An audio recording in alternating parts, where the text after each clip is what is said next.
Okay, good afternoon, ladies and gentlemen. I'm going to call the meeting of the Richmond City Council for Tuesday, November 12th, 2024 to order. May I have a motion on the minutes? So moved. Second.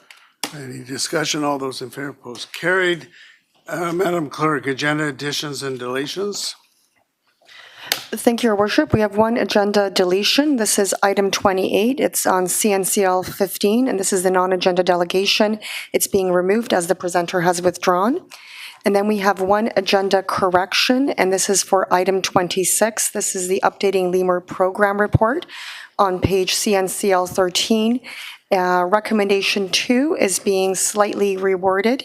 Instead of bring forward amendments, the recommendation 2 would read that staff implement changes. All right, may I have a motion on the agenda accordingly? Second. Discussion, all those in favor, opposed, carried. We have a number of appointments to make tonight. If you want a full summary of the situation, over on the side, there are the sheets that pertain to the matter. So on the first item, appointment of council members to external regional organizations, my recommendation is Translating Mayor's Council alternate would be Councillor Heed. The council representative to the Richmond Olympic Oval Corporation is Councillor Wolf, and to the Stevenson Harbor Authority Board would be Councillor Day, and the alternate would be Councillor Hawks. May I have a motion accordingly? So moved. Discussion on that. All those in favor, opposed, carried. Now, the standing committees, I'm not going to read them out. They are the same as last year. Again, on the sheets, you can get a full list of them. Then we go to the appointment of members of council and alternates as liaisons to city advisory committees and organizations. Again, I will refer to the sheets and what the situation was last year. During the year, we added the First Nations building committees with Councillor Au, Day, and Hobbs. And also the Heritage Commission recommendation will be Councillor Liu. So may I have a motion accordingly? So moved. Second. Moved and seconded. Discussion. All those in favor, opposed, carried. Then the liaisons, the appointment of members of council as liaisons to community associations. That will be the same as last year, again on the sheets. May I have a motion? So moved. Second. All those in favor, opposed, carried.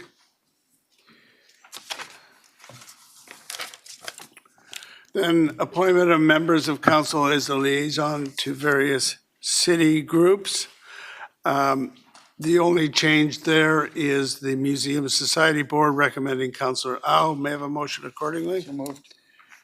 Moved and seconded. Discussion, all those in favor, opposed, carried. Then we have the appointment of members of council as liaisons to various societies and companies. And again, that is the same as last year. May I have a motion accordingly? Moved and seconded. All those in favor? Any opposed? That is carried. For the parcel tax review panel, the recommendation is that the members of the Public Works and Transportation Committee be appointed as the parcel tax roll review panel for local area services until November 10th, 2025. So moved. Moved and seconded. Discussion. All those in favor, opposed, carried. And then we have the appointment of the acting mayors. Again, these appointments are on the sheets, but again, they are the same as for last year, going until November 10th, 2025. May I have a motion accordingly? Moved. Moved and seconded. Discussion. All those in favor, opposed, carried. Now may I have a motion to resolve into committee of the whole to hear delegations on agenda items. Second. All those in favor, opposed, carried. Okay, so we have a number. We have 4 delegations who have signed up to speak. In this case, all on item 26. So I will go through that order, then see if there's anybody else wanting to speak. So for the first speaker will be Ahmed Amran. Is Ahmed here? Okay, not here. Then the first speaker will be Cindy Chan. Please come forward, and for those of you who are new to the process, when it's your time, you come down here, you take a seat, and in this case, we know it's item 26, but normally you'll introduce yourself and tell us what item you want to speak to on the agenda. So please, and you have 5 minutes. Sure.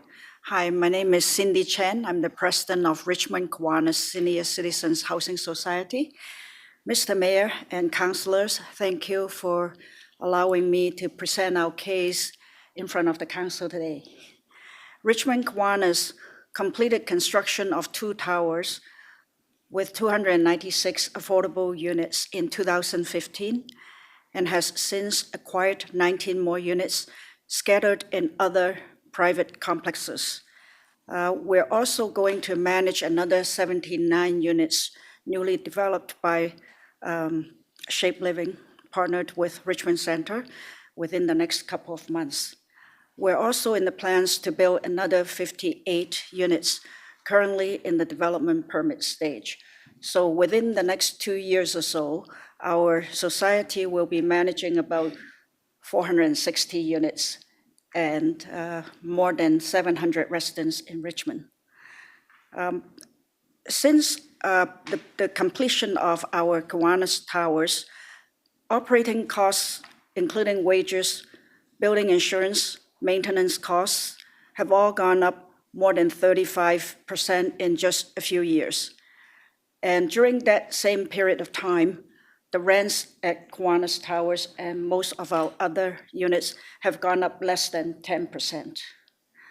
And Kiwanis chose to keep the rent at an average increase of less than 2% for many years. And we also voluntarily chose to freeze rent increase during COVID in the last few years. Now we have a very big catch-up to do. Our current average rent at Kiwanis Towers is less than $900 a month for one-bedroom units, which is 24% lower than the 2024 LIMA program framework. Our property manager was told by the Affordable Housing Department at the city in the last 2 years that we're not allowed to increase or to use the current LIMA rates, even for new tenants. And that has caused a problem, and we're very far behind the LIMA rates right now. We desperately need to review our housing agreement and hope to be able to adopt the LIMA rates in the coming year to cover the ever-increasing operating costs. This is especially important for the 19 units in private complexes. Although the rents in these units are higher than those of Kiwanis Towers, the strata fees alone accounted for more than 35%, and the total operating costs accounted for more than 50% of the total rents collected. And this is before paying our mortgages. With the extremely low turnover of tenants, currently at less than 5% a year at Kiwanis Towers, it will take Kiwanis 20 years to catch up and be able to fully adopt the revised rates, even if they are approved today. So on behalf of Richmond Kiwanis Senior Citizens Housing Society, I would like to request and thank you for approving the 10% below CMHC average rents and income thresholds change. Thank you. All right, thank you very much. The next speaker will be Queenie Chu. Again on item 26, the Lemur situation. Thank you, Mayor and Council. Just for people's benefit, Success was founded in 1973. Sorry, my name is Queenie Chiu. I'm the CEO of Success and Success Foundation. So Success was founded in 1973 and is one of the largest social service agency in BC and Canada. We have over 40 service locations across the Metro Vancouver. And also we have office in northern part of BC, Ontario, and overseas in Asia. Really, our mission is to empower the people in their Canadian journeys to achieve their goals. So Success has three major lines of business, such as settlement, seniors, and affordable housing. Our housing portfolio comprises of over 1,200 affordable housing units operating in Vancouver, Burnaby, and Richmond. Being an affordable housing operator since 2008, it is important that housing developments are financially sustainable. Not-for-profit organizations do not have excess cash on hand to address the operating deficit. In order for NPO to deliver and maintain low-end market rate units, short for LIMA, program framework needs to be adjusted to ensure the delivery and also operation of the LIMA units that are financially sustainable. We need to update the LIMA rent rates and allow annual increase to address the inflationary and market conditions. Also need to consider funds to address capital replacement reserve to address aging buildings. Currently, LIMA rents are financially unsustainable. The maximum rent rates and income thresholds established within the LIMA program have not been adjusted since 2017. Issue is pronounced for units tied to housing agreement that do not allow annual adjustment. Earlier on, Cindy also mentioned about the limitation in terms of revenue, and certainly we have experienced a similar situation. Comparing 2020 to 2024 this year, ground building maintenance cost has been increased by 65%. Insurance and strata costs has been increased by 52%. Salaries and benefit increased by 20%, and let alone the mortgage and debt servicing subject to increase in interest rate risk and also inflationary increases. Therefore, I would like to conclude by saying the LIMA rents needs to be realigned to the CMHC average market rents to improve the financial viability of the developments that include LIMA units, as well as the long-term sustainability of maintaining such units. The recommended option presented in the report that is 10% below the CMHC average market rents, and it is important for NPO service provider like us to have equitable funded replacement reserve to avoid significant financial burdens when a major component falls. Thank you very much. All right, thank you. The fourth delegate, is D. Knight. Is D here?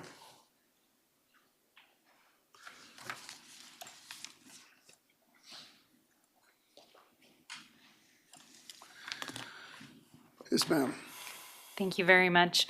I'm Dan Knight, and I'm speaking today or this evening on behalf of Lansdowne Phase 1 redevelopment with Boza Properties and Van Prop Investments, and as chair of the Richmond UDI Liaison Committee, with the development community supporting staff recommendation option 2 of the LIMA policy update.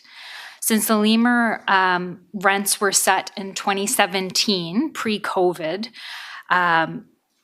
which were at the same -10 CMHC recommendation made by staff in the report, the building sector has experienced unprecedented pressures.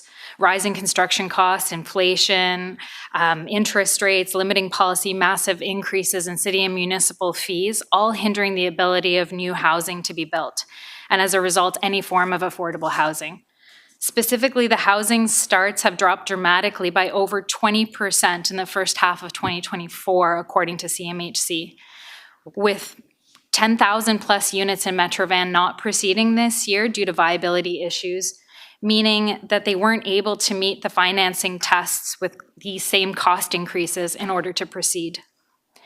As outlined in the UDI memo that was shared with Council, UC Berkeley recently published a report on areas with stringent inclusionary requirements such as deep affordability, noting that these had a direct impact on project viability and in turn reduced housing supply as compared to housing supply in areas without these same policies. The report also notes in these same areas, this led to increased costs for other tenants or purchasers of non-subsidized units. Thus, this is the unintentioned outcome of a very well-intentioned policy, further driving up housing prices for non-Lemur-like units and undermining broader affordability goals. We are, however, encouraged today with last week's planning committee and to be here when council has the ability to make this policy change. Especially encouraged by the fact that it's based on a city-led third-party financial analysis per Bill 16. And in this analysis, it is noted that anything below this recommendation compromises project viability. The recommendation being 10% below CMHC, as the staff report notes, this is actually 30 to 40% below the true new market average, so still a considerable level of affordability. So hopefully passing staff's recommendation today, this will be a critical step to move closer to viability and get shovels in the ground, restart the delivery of a greater diversity of housing, as well as public amenities and infrastructure for the people of Richmond. Thank you very much for your time today. Okay, thank you. Other people who want to speak to items on the agenda? All right, we'll go to you first and then to Dee Whalen.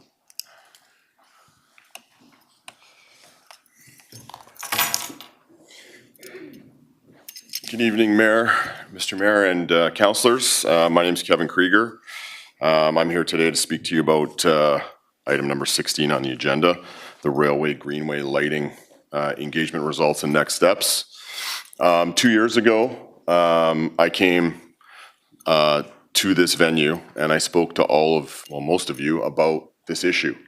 I highlighted a number of concerns. I displayed some photos and videos.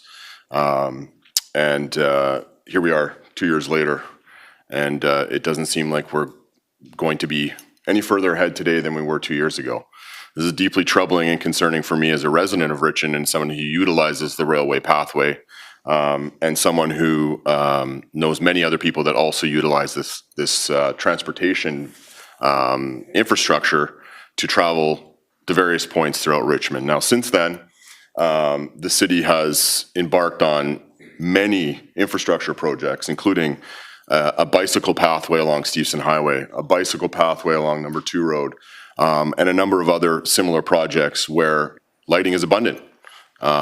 Lighting, frankly, is abundant along Steveston Highway before the pathway was installed.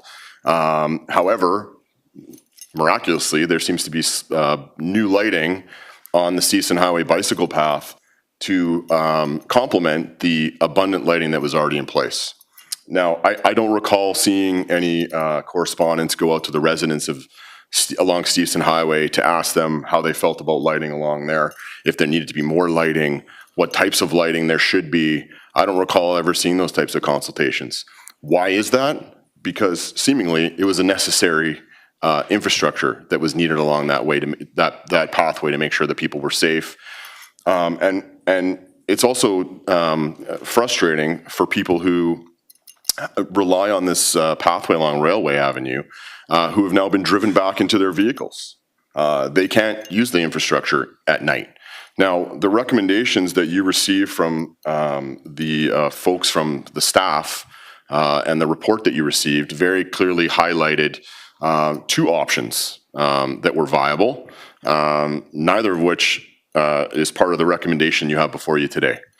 Now, there was, from what I can see, a significant response to the public engagement And it seems as though the committee, Parks and Recreation Committee, has essentially ignored those ignored the responses of the people, which when you look at your strategic plan, one of the key central elements of that is public engagement. So again, I'm confused why on one hand we have public engagement not happening along Steeson Highway to ask about lighting and safety and that infrastructure. And then we have, by the same token, we have all this consultation happening that we're then ignoring. What is the point of all of this? Do we care about people's safety? Do we care about the concerns that people have? Do we care about people coming to City Council and to different committees to express these concerns? Or we do not? That ultimately is the question that we are left with here today. And again, I urge you to put some serious thought into how you proceed with respect to this, because again, it'd be very disappointing and discouraging for those people to have to rely on moving back into their vehicles as opposed to being able to use the infrastructure that we spent all this money to build in the first place. I don't think anyone's diminishing the fact that we want to keep it, green and all this other stuff. I think people are just concerned that there's other factors at play here, and those also need to be taken into consideration. So again, I thank you for the opportunity to speak to you here today, and I urge you to seriously consider the consequence of this decision that you're about to make. Thank We you. have a question from Councillor Day. Yeah, thank you so much for coming forward. It's funny how sometimes the simplest decisions end up being the most complicated, where it's the park or in this case, a lighting on railway. Did you have a chance to read the report and the survey results? Were you surprised by any of those results? I will tell you this, someone who, as someone who has looked at and analyzed data in different types of fields, data can be finessed, and data that comes in, the way data is collected can also be finessed, and it can almost be done in such a way that it can shape outcomes, period, right? So all that is to say that there's some noticeable omissions from the survey. Like, for example, and I just had the opportunity to speak to some of the folks from the Parks Department to ask, there was no question, for example, in the survey, for example, that would have asked, are you against lighting on the pathway? There was anecdotal information that was provided during the interactions with people, during the survey, during the engagement, and that was it. There was no question about, so we have no idea of the 529 people that came and provided a survey response, and on top of that, the others that were there in person, how many were against having lighting on the pathway? Were there any? Because from what I can tell, there's some anecdotal evidence about Just that. a follow-up question, Mayor Brody.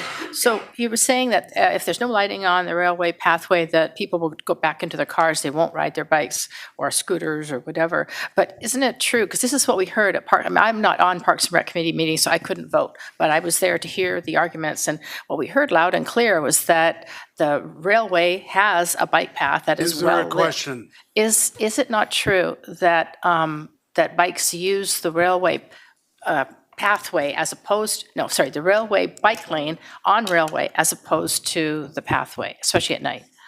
The folks that generally use the bike lane along the road are people who are maybe more experienced cyclists. They're more comfortable using the road. For example, there's bike clubs that you see on, even during the weekdays, you'll see, and weekend days, you'll see groups of like avid cyclists riding on the path. The pathway itself, like the railway pathway itself, is more, family oriented, youth oriented, people who are navigating from, going from one place to another. And they're not comfortable riding on the road in general. So now they wouldn't ride on the road if they're uncomfortable riding on the pathway. It just doesn't, it defies common sense. On top of that, we have no idea. I don't think it's been calculated or determined how many less people now are using the pathway versus used the pathway previously. We have no idea. 2 years ago, for example, when this issue first became prominent here at the city, has the number of people used the pathway, for example, at night, has it gone down? Has it decreased? I would argue that it has. And again, the thing that baffles me the most is this question about why are we Why are we having this deliberation about certain infrastructures and certain I think we've heard locations? that point. Yeah, that's, I'll go to Councillor Hobbs. Thank you, and through the chair, thanks for your delegation, your comments. Just remind me, when you delegated the first time, I remember that, and you made a lot of good points. Was one of your points that it's not lighting that's required along the whole pathway, but there's a few points where it's darker than others? Was that what you were talking about? yeah, we talked about like essentially the area from, Steveston Highway, for example, south towards Britannia Shipyards. That area is quite well lit. I would suggest that that's an area that you perhaps wouldn't need to add lighting.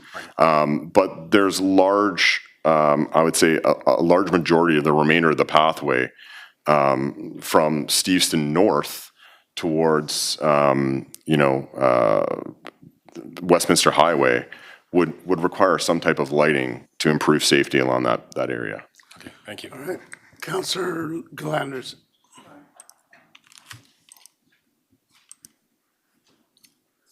Councillor Glanders. Okay, I unpushed my button. I thought my questions were. All right. All right, thank you very much, sir. All right, we'll go to D. Whalen. And who else wishes to speak to us on any item on the agenda? All right, so we'll rise and report after Ms. Whalen.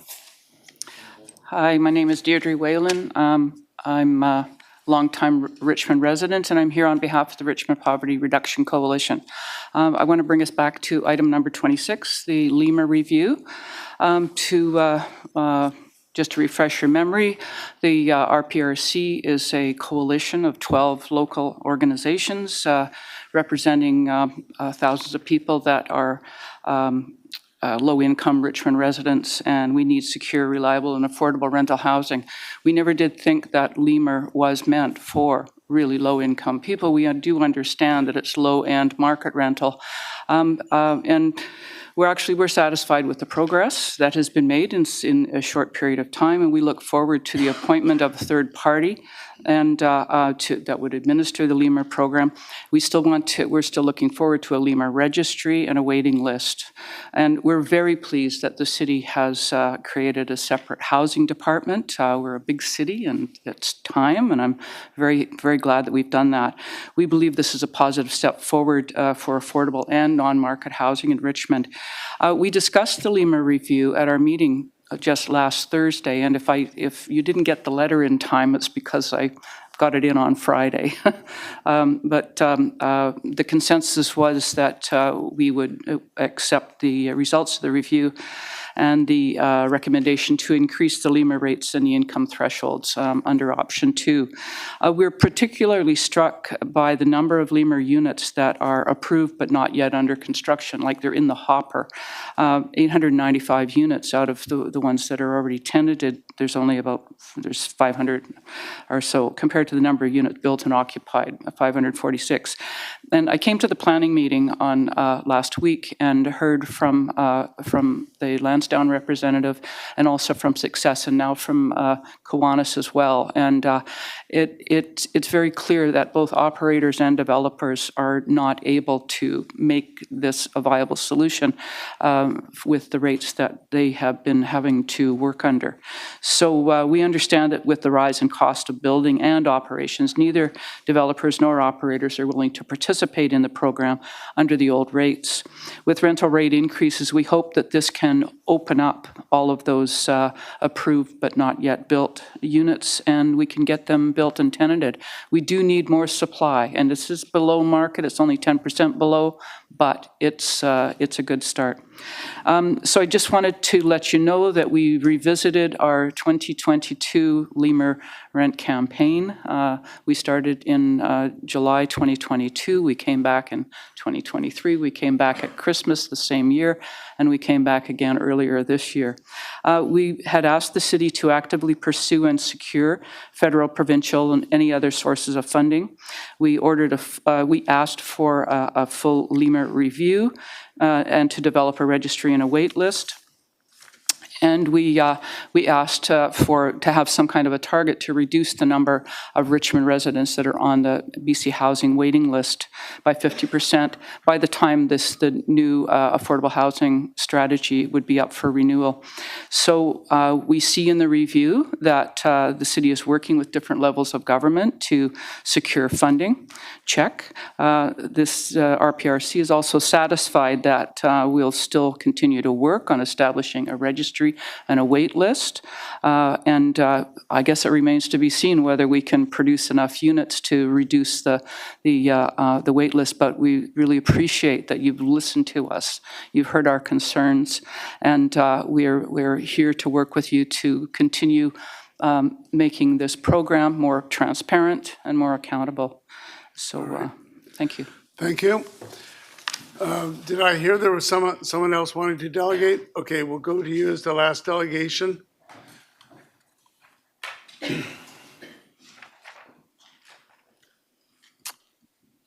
So please have a seat, introduce yourself, and tell us which one you want to speak on. Yeah. My name is Mohammad Qaim Maghamian, and I am neighbor of the Lawton Road, Richmond. I am here regarding Richmond zoning bylaw 8500, amendment bylaw 10613, rezoning. What number is that? Yeah, it's the bylaw 10613. Yeah, it's number 25. Okay, go ahead. Yeah, I'm so sorry, my English is not enough good, and we never had this kind of expectation. I be here, we were thinking it's very casual. But we are neighbor over there, and the same on number 3 road, and the developer or buyer or whatever, they want to build 40 townhouses. When they built that townhouses, we prepared some letter to drop here, but I didn't have any expectation to talk here. But if you don't mind, I pass this letter to you because it's very difficult for me to explain. Is there any possibility I pass this? Did you want to read out the letter? Just I read the Okay, sample. tell us what you've got on your mind, and then Yeah, this is the issue. and then give the letter to the Sure. clerk. Thank you so much. Our neighbor agree when they built 40 townhouses in front of our houses, will increase traffic and the noises and the loss of privacy. For example, when we bought a house over there and we expect to have privacy. But unfortunately, I don't know when they built 40 townhouses, what happens to our houses. And also possible decrease in property value as well. For example, our side property value will drops, but on the side of the street, for example, I can show you the sample here. For example, is the assessment is 3.6 million, but the seller asking for $5 million. Against of that, our house value will drops and we lose that money. We are here to protect ourselves as well. Also, construction disturbance,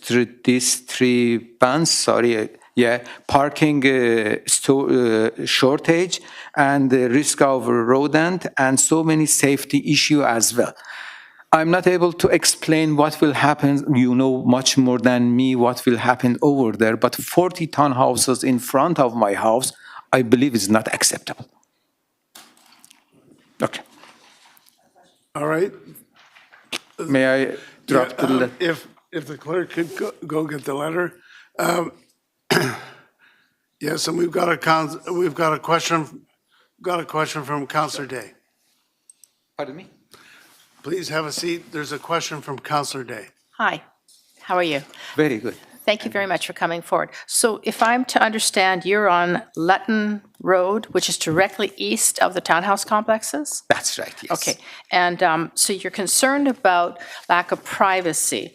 Did you have a chance to look at the design for the townhouses? I didn't know, but I know right now the townhouse is coming over. The other side we have, for example, right now the normal houses, single houses. Yeah. Right now, if you go to 40, for example, if I believe they have 5-6 houses, will change to 40 townhouses.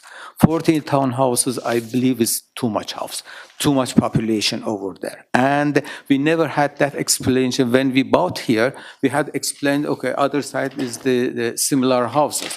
But right now, if it change, we cannot accept it, sorry. So I just want to ask you, are you aware that the townhouses on the back of your property That's right, yes. would be 2 stories tall, not 3? Doesn't matter. One house, for example, 5 houses change it to 40, it will be have issue. Okay. And are you aware that we have a policy, it's called the arterial road policy, which states that any property on an arterial road, number 3 road, Williams, so on and so forth, are allowed to densify because we don't want to densify the neighbors, like the neighborhoods, like where you are. So are you aware of that policy? Unfortunately, no. How long have you owned your home? 10 years. Okay, yeah, we've had it that long. I also want to just, if you look at the report, this style of townhouses is actually flat on the top. It's like very boxy looking. There's on our page 321, I'll show you here. They're kind of square and boxy, right? So you're not going to have like big peak roofs.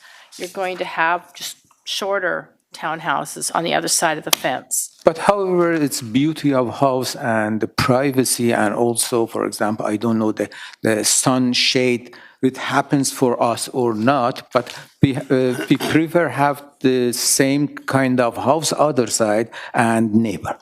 Okay, we'll get staff later when we get to this item to talk about shading and privacy before we make a decision. Okay, no problem, but still we are thinking if the city be the same condition is much better for us and everybody. All right, thank you very much, Thank you sir. so much. Thank you. All right, may I have a motion to rise and report? All those in favor, opposed, carried. Brings us to the consent agenda. We have the receipt of committee minutes, the ASPAC River Green Lot 1 Public Art Awareness Artwork Terms of Reference. Then we have a couple contract awards for database encryption project and the supply and delivery of Microsoft subscription licensing, followed by the draft community wayfinding strategy, the proposed updates to the Richmond Community Homelessness Table Terms of Reference, another award of contract for on-call refrigeration contractor services, a fee for early review of the rezoning applications involving a major official community plan amendment. Then we have the 2025 utility budgets and rates and the district energy utility rates, land use applications for first, second, and third reading. Let's see, that one is off the consent agenda. That's what we were just talking about. And the updating the low-end market rental program to support the delivery of affordable housing. We have a motion to adopt those by general consent. Moved and seconded. All right, are there any speakers on the item? Councillor Heed? Yes, there's just a couple of items I'd like clarification from staff on. And I'll start with the first one, the fee for early review of rezoning applications involving a major official community plan amendments. I just have a question with respect to thank you. There's something that I'm very pleased that it is here, is that we are now going to go for a fee of up to $5,000 for that. Originally, when we started addressing and discussing this, that was not there. Now, you say up to 5,000, so what are you basing that ratio on? Through your worship to Councillor Heed, it would be $5,000 flat. Just flat? Correct. Okay. I just wanted to say I'm very pleased with that change to it, and I think that is going to at least get some of the frivolous people that want to come before council on some of the major changes. Thank you. The next one I want to just talk about is the lemur, and certainly we've heard some passionate people and people that are involved in the industry with respect to the lemur part, and I'll start with the question that came as a result of the presentation here when we talk about 10% below CMHC rental rates. So CMHC, how often does StatsCan calculate that rate? Is it yearly? Through your worship, Councillor Heed, that's correct. It's yearly. So we would just have that fluid below 10% for all of our lemur, That's correct. regardless of the income threshold. Through your worship, Councillor Heed, the way it would work is that the lemur rates themselves are based on the unit type, and from those rates, we define the income threshold. Okay, so if we, again, if, for example, StatsCan determines that the mean rate across Canada for rentals drops, then we would stick with that. We would not sit at the level it's at. We would also reduce based on that. Through your worship, Councillor Heed, for new tenants, the way that it would likely work out in that scenario is that we would keep the rates fixed to what they were in the previous reported year. Although StatsCan is coming out with a reduction, the mean would be lower. We're still going to stick to, we're never going to come down. Through your worship, to Councillor Heed, we haven't worked through that logistic. The rates themselves are published by the Canada Mortgage and Housing Corporation annually. They've not come down in the decades that we've looked at them. If they did, though, hypothetically, we would likely recommend that they remain fixed from the year prior. Any existing tenant would only have their rents adjusted by any permitted rent increase through the Residential Tenancy Act, so it would be on tenant turnover that a new tenant would come in. We would look at the most recent, most current rate and use that rate. I'm just being a little too optimistic, I guess. My next question relates to, in July, I believe, of 2023, Councillor Glanders brought a referral motion forward. And that is respecting, you've addressed that somewhat on 345, where you say that staff, and this is the recommendation for the referral, that staff explore options for management of all low-end rental, market rental, lemur units, past, present, and future, and report back with possibilities and recommendation. So are we anywhere further? It's been over a year on that, because we've heard still the difficulty with the wait lists. And our frustration here, at least my frustration, is it's not Richmond first. I think it should absolutely be Richmond first for the lemur units that we are building. Are we any further on ensuring? So we've got Kiwanis, we've got Success, we've got others, and I know Lansdowne is looking for a proprietor to deal with that. Are we any closer to building something so we have a coherent and consecutive lemur management authority or operator? Through your worship to Councillor Heed, so earlier this year, we engaged with nonprofit housing operators as well as the owners of lemur who may be for-profit entities. So we engaged in a discussion about management opportunities and the idea of having a registry and a wait list. And so we're compiling that information. We had a follow-up survey. Let's Talk Richmond webpage was put up. So we're compiling that information and we'll report to council on the results of that early next year. Early next year. Thank you.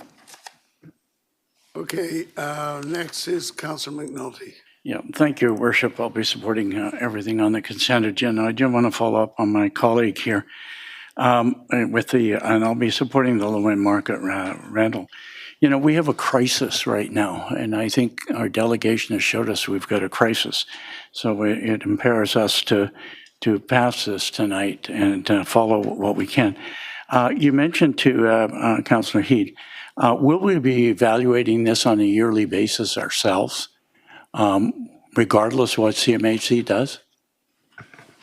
Will we be evaluating how did it go this year? Okay, do we do anything else to adjust given whatever will happen in this time next year? bank rates up, down, whatever? Or will we just sit back and wait for CMHC to come along and say, here it is? And I guess my question is, we need to do something ourselves. Let him answer. Go ahead.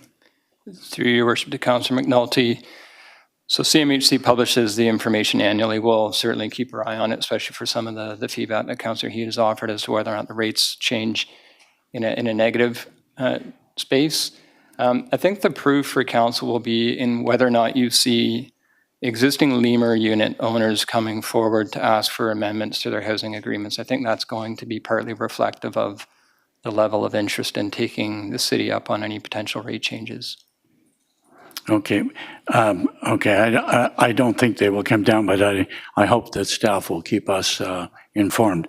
I just want to make some comments further on this. I don't think we can wait and sit back. Housing Authority has asked for those of us that know exactly with the BC Housing. There's 2,000 people approximately on that list. We don't know who's on it, but I'll guarantee you they're not all Richmond people, and Richmond do not get first bids on that. And I guess my question is, how do we look after the people in Richmond first?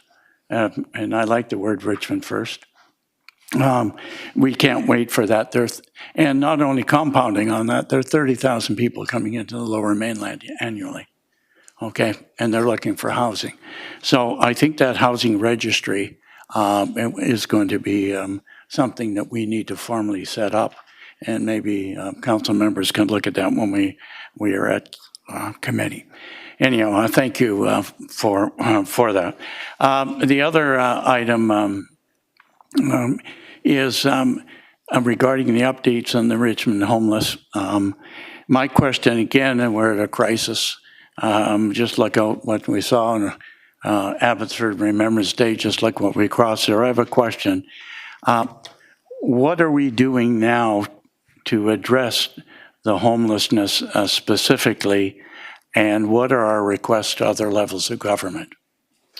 Through your worship to Councillor McNulty, in this fiscal year, Council has approved the outreach program.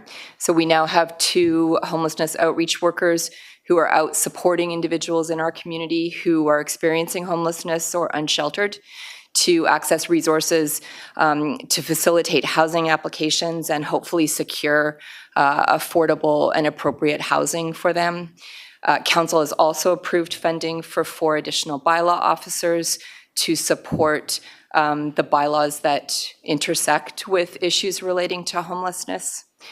Council funded the drop-in center to continue in this fiscal year, and we have that program operating 5 days a week. Council has also supported staff to advocate to BC Housing for funding for both additional shelter beds at Richmond House Emergency Shelter. We received an additional 10 permanent beds this year, as well as supporting funding for the temporary winter shelter at South Arm, and some support for additional shelter spaces that is in the process of being finalized. And if I may, Your Worship, follow-up question on that. In terms of permanent housing to get these folks off the street so that they can get their lives together, have we pushed BC Housing? Are we getting anything from BC Housing or other groups, some semblance of order that something is coming down the road? For example, if you had 10 people said, I'd like to move into housing tomorrow, if you can get it for me, where would you get it? I guess is what I'm getting to. What is out there? Because everybody else is looking for those same units. Through your worship to Councillor McNulty, the homelessness section has not directly engaged with BC Housing with regards to permanent additional housing. They're perhaps something that the Housing Office could provide additional information on. Our focus has been primarily in our team on shelter, daytime services, and outreach supports. Okay, thank you for that. I know we're doing a good job, but we have to look at what's realistic and achievable, but there's more to come and more to go, and we do need these other levels of government. As you know, we've gone through some issues with people across the strait dropping the ball on us. So, Your Worship, I won't talk anymore on that. It'll come up later. Thank you. Councillor Hobbs.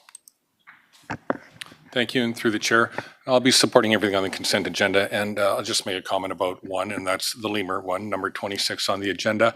Thanks to staff for the very good analysis and report on this issue, and thanks to the delegations for coming forward and speaking. This is necessary just to close that small gap that exists right now, or a small section of the housing industry. The CMHC has also forecast that we're going to be 3.5 million homes short in Canada by 2030. So despite everybody's best efforts, we've heard that housing drops are falling off for all kinds of reasons. So getting back to the CMHC 10% below market rental is important. The other important part of it is that we're raising the income levels for household incomes in lemur houses, because those are quite low, and I think that's also another very important step.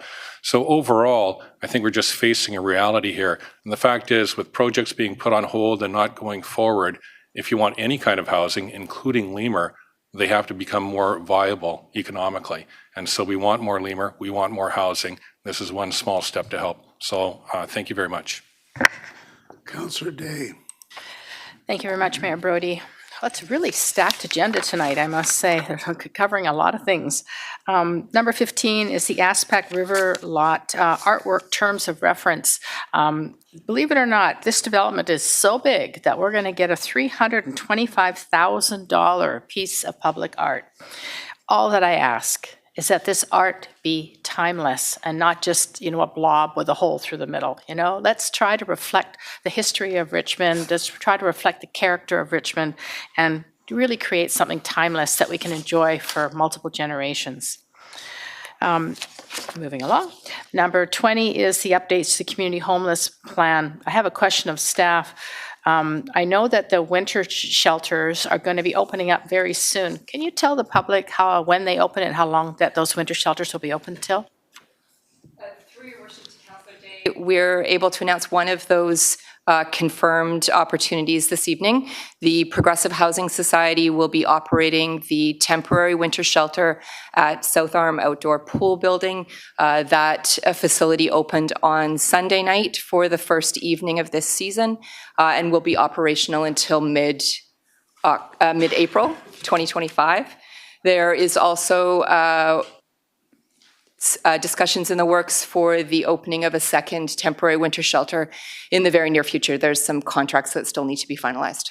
Okay, and where can homeless access the information as to where they can go when they need a place to?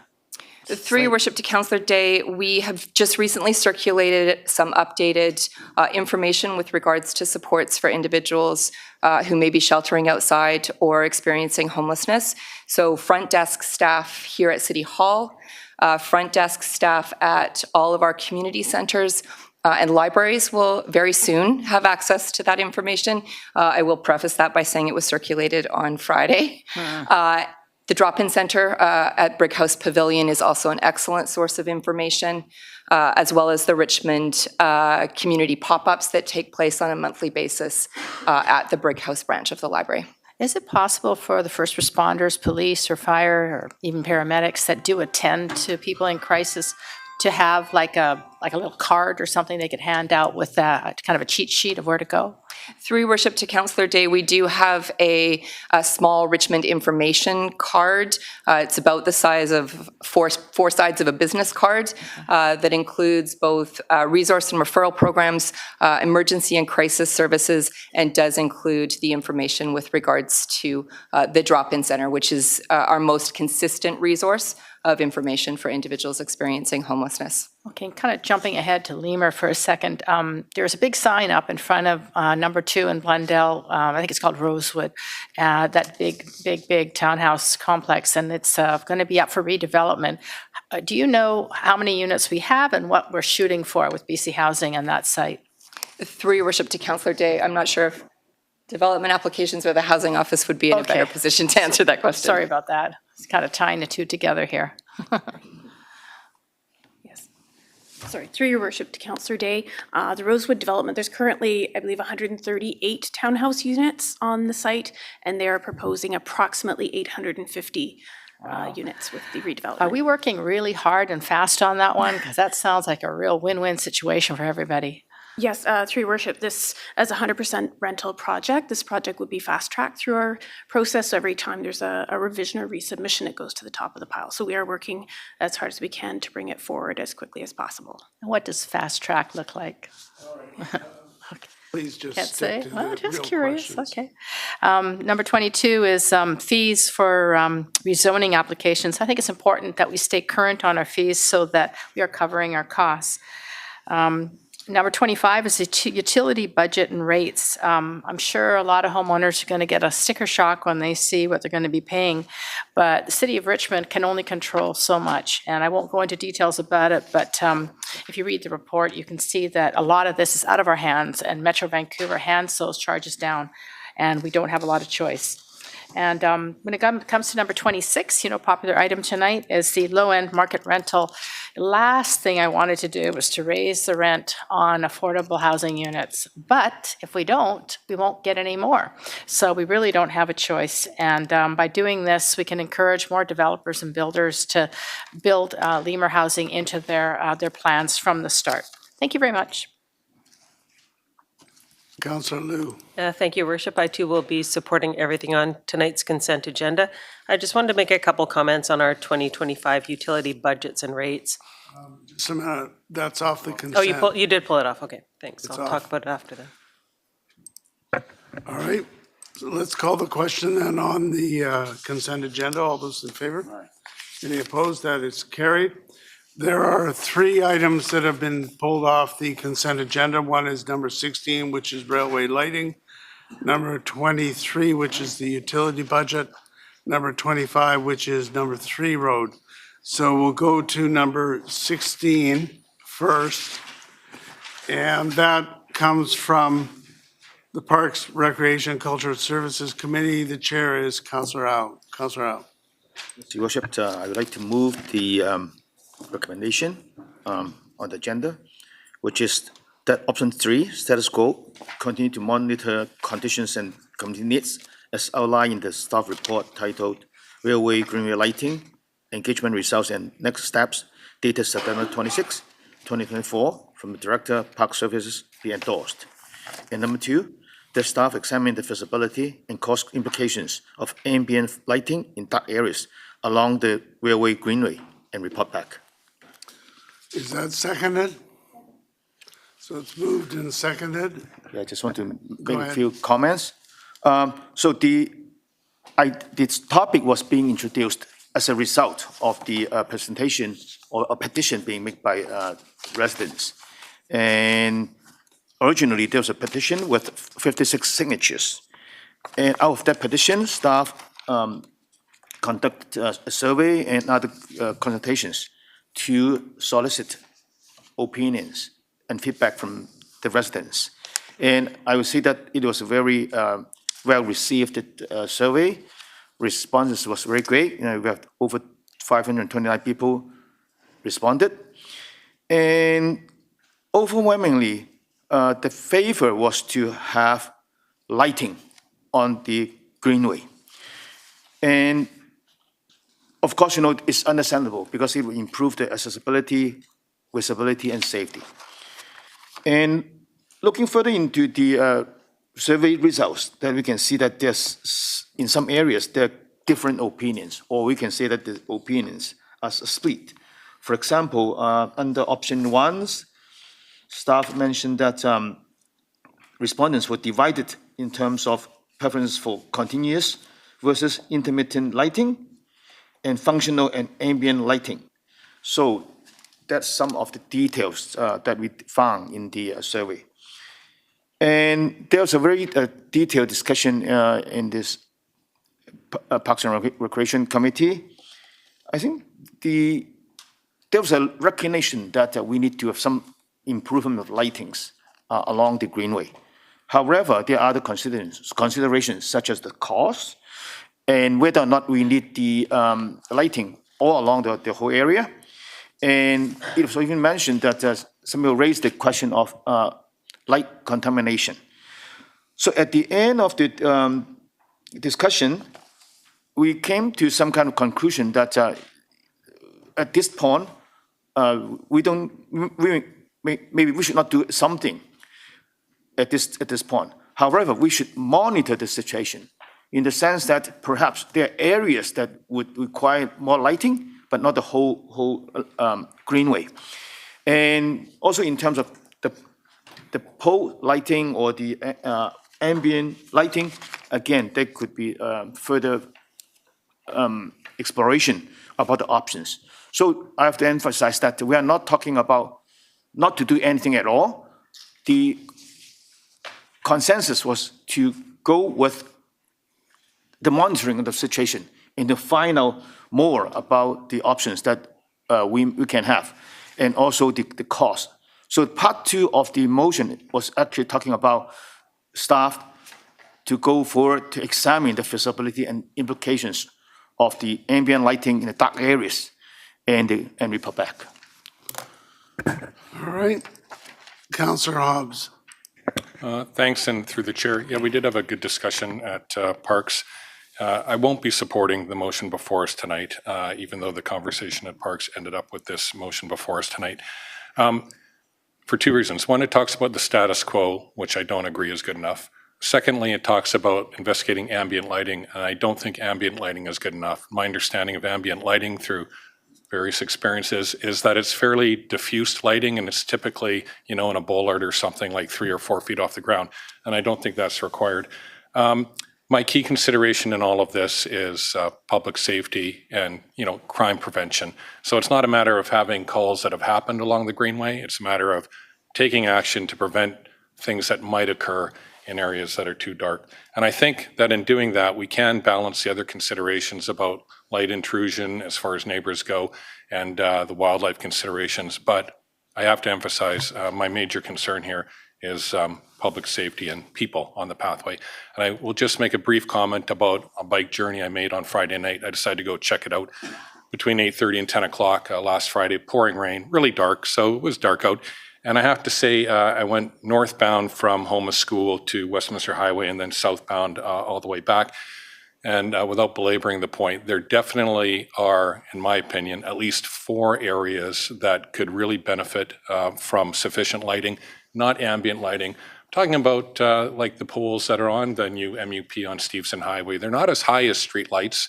They're not as bright as LED lights. They must be some kind of low sodium light because they got that yellow kind of light that we used to have. So I'd be looking at something like that, and I would make a referral at the end of this, depending on what happens with this motion. Thank you. Just a question. So you're suggesting a referral as opposed to option 1 or 2? Well, I didn't read option 2. Okay. Let me look. I'll wait. Okay, I'll read it in the meantime. Okay. Always happy to help you. Councillor Liu. Thank you, Your Worship. I will not be supporting doing the status quo. We worked really hard to get the Steveston bike lane, and you can see it. You drive past it all the time. You see the lights down and lighting up that pathway. You see the number 2 bike lane coming to fruition. My son rides that every morning and every afternoon to and from school.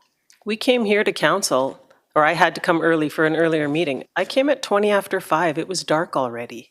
I want my kid to be able to stay for a basketball game at school and to be able to ride home. And I want other kids to be able to ride down the Greenway home from their school at 20 after 5 in the dark, in the wintertime, and be lit and be able to see their way. I think we need option number 2 because you need consistent lighting. You need to be able to see the ground. For people who are walking their dogs, elderly people, people with other mobility issues, you need to have good vision and to see what you're doing. Bollards, while they're interesting and they're cool, they backlight people. So if you come across a big guy on the Greenway, you don't know if he's coming towards you or away from you. You don't know what's happening. It creates confusion. It's disconcerting to the user. We want a consistent way of lighting our paths. We want to light our paths, and we want people to use the paths. We want them out of their cars and to be able to move around. And if we don't create safe infrastructure, people don't use it. When we see people riding their bike on the sidewalk, it's because they don't feel safe. And if we create safe spaces, then you'll see people riding, walking, rolling on them. We've heard from people over and over that they're scared of people going too fast on scooters on that railway greenway. If you don't have proper lighting, then the only person with a light is the guy on the scooter going too fast. We need to have it lit properly so that you can control what's happening and you can see where people are and so that people are safe. I'm going to vote for safety and I'm going to vote for option number 2. Councillor McNulty. Yeah, thanks very much, Your Worship. I think we should be referring this back to staff with specific direction. I'm not going to support it either. Public safety is paramount. You know, we bought the railway way back when and we got it as a jewel. And right now it's not a jewel. It was a jewel to be used by the public. And I've had concerns about this. We need to look at who's using it now. We can talk about who filled out the survey, but only 500 people looked at the survey. I hope the women that are out there, maybe even tonight walking their dog and pushing their stroller, are filled out the survey too, because it's very interesting if you go out there, and I have numerous times, to see who the clientele are. And I support my 2 colleagues here. I'd like to go one step further. I think we need to examine the forms of lighting. Pole lighting was mentioned. We use it in the sports fields. And I'm not talking just a pole. You can put a pole up 40 feet high quite nicely. I'm not going to tell the engineering department what to do, but we can look at it. We had a quote here of about $1.2 million, 1.255 million. Surely we can probably get 50 lights in there or whatever to have it bright so it's diffused and it covers a lot of area. The other thing I'm very concerned about is the trees and the foliage and the look from railway. You know, you get in there, you can't see who the heck's there. And cars and traffic I'm talking about making this thing totally safe, not totally safe as we can. And part of it, with too much brush and too many trees there, you can't see what's in there. You can't see who's coming around the corner for the areas that are. There are areas of the path that go through the trees, that come off the path. They're not all on the tarmac. They go through the trees. So there's many ways in there. So I think we need to look at this. And I like this idea of taking us taking action on it. And I think we should refer it back with that referral motion to look at the forms of lighting and everything else that can be done, because we're not addressing the issue that really is public safety is paramount. People are absolutely paramount, and we cannot afford to have one incident, one molestation, one anything there, okay? We know we've got an issue now. We need to deal with it. So I will be supporting any referral action or on it, or I'll be voting against this. Councillor Heath. Thank you, Mayor. Just to make a point here is the person that delegated on this about a year ago, and we've been studying this for a year, 2 years, 2 years. I cannot believe we cannot make a decision on this. If we're talking about public safety, you mentioned public safety, Councillor McNulty. Councillor Liu mentioned public safety. Councillor Hobbs mentioned public safety. And I'm going to mention public safety. The option here to address public safety is option 2, continuous lighting for the entire pathway. If you look at the statistics garnished from the survey, you could see that there was a large percentage that supported continuous lighting. So there's no other way. Even if you went intermittent lighting, what do? The perp's going to hide where you don't have the light and jump out and get you? Like, come on, let's go with continuous lighting. Let's make a decision here. Let's not prolong this anymore. We as a council, I'm hoping we can vote for it. I think someone's going to put option 2 on the table, but I'm not certainly going to not support option 3. Don't dither, he says. Councillor Galanders. Thank you, Your Worship. I am on the committee. I was part of the discussion. I completely disagree with the comments of the last councillor who just spoke, that it's not just public safety. This is not a bike lane on a major road. This is the Railway Greenway, which has a very special connotation in that it's a wildlife corridor. We planted a bunch of native trees all along there to help compensate habitat for all the development that we do in the neighborhoods and displace all the raccoons and everything else and the skunks. And so this is a very complex natural trail. It is not just a bike lane. It is a multi-use pathway. It's called the Railway Greenway. Okay, we've received many emails from the public about concerns about light pollution and its effect on wildlife, and that we are part of the Pacific Flyway. We have to balance all of these needs. So I absolutely support public safety. The thing about railway is we do have all the other options. We've got bi-directional bike lanes right on the road, on a nice wide road with only one lane of traffic, with wide bike lanes. We also have sidewalks.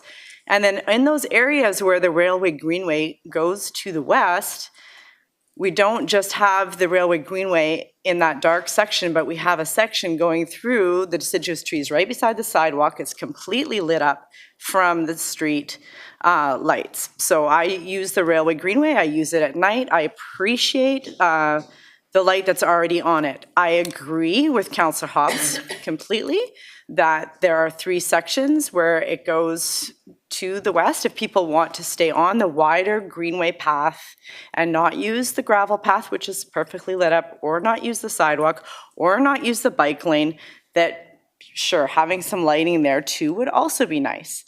My preference would be people just use the lights that are on their bikes and we keep that dark in a wildlife corridor, but clearly the want to light up those areas would be more favorable by most of council and possibly most of the people that filled out the survey.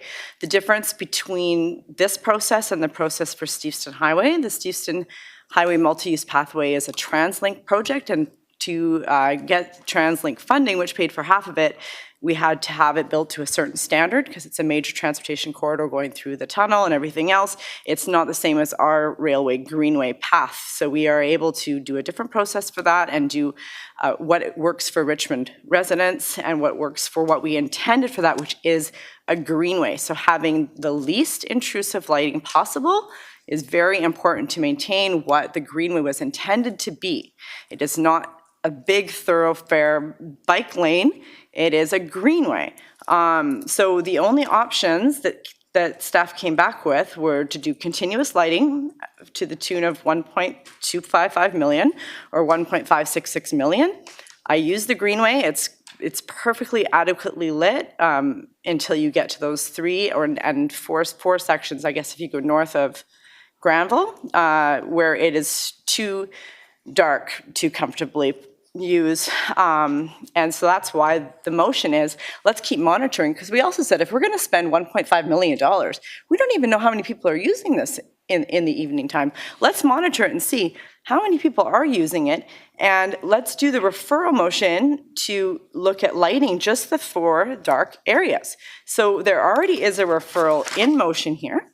If we want to amend the referral motion to not just come back with options for ambient lighting, but to look at options for lighting the dark areas, I think Councillor Hobbs could identify the 4 because he just wrote on it, for functional, adequate lighting, and bring back the cost and implications of that. So I would be amenable to altering the referral motion to, or would support, or if somebody wanted to amend it to not just look at ambient lighting. Personally, when I'm walking through any park anywhere in the world where there's beautiful ambient lighting on bollards, I find that I feel perfectly safe, and I think it adds to the park experience. But if people don't agree that ambient lighting is adequate, then I'm open to looking at what the cost is of having some pole lights. But I mean, I see skunks and raccoons at night using this habitat that we've built for them, and just the slightest change in lighting will affect breeding patterns, and this is a greenway. So it's really important to consider all these things. Okay, thank you. Well, I'm right in the middle, actually. I don't think that option 3, status quo, is a good idea, although I do like part 2 of the motion, which is to examine the feasibility and implications of ambient lighting. But I agree with Councillor Landers. We shouldn't just be looking at ambient lighting. There are areas that are way too dark. But when I specifically asked staff at the meeting about crime, is there a lot of crime on that Greenway? And there isn't. They've had very, very few calls. So I don't think that's a major issue. So let's go to the survey. It says on page 103 that I use the Railway Greenway outside daylight hours. 20.4% of respondents. That's it. Then if you go to page 106, if lighting were to be installed along Railway Greenway, I would feel the following way about the lights. 53.7% said I would be in favor of movement sensor or timer. In other words, not on all the time, not continuous lighting, but just when it's needed. Probably not at 2 in the morning. The next one is page 107. If lighting were to be installed along the Railway Greenway, I would feel the following way about wildlife-friendly lighting strategies. 78.4% said I would be in favor. So we don't have to go with continuous lighting, and we don't have to go with nothing. And if you look at option 1, it calls for, and option 1 is on page 92, and option 1 is recommended as it will ensure the future lighting plan best addresses the range of preferences expressed by residents through the Railway Greenway and through the engagement process, and that hybrid lighting implementation will be informed by a thorough review of the site-specific conditions and best practices and afford an opportunity to devise the most effective economical approach to the city. So I can't support one or two, number 2, option 2, which is full-on lighting, let's light up the world, or option 3, which is status quo. I think that we should go with option 1, which is the hybrid model. But I would support a referral motion if that's what council feels they need. But I'd ask you to please take another look at option 1.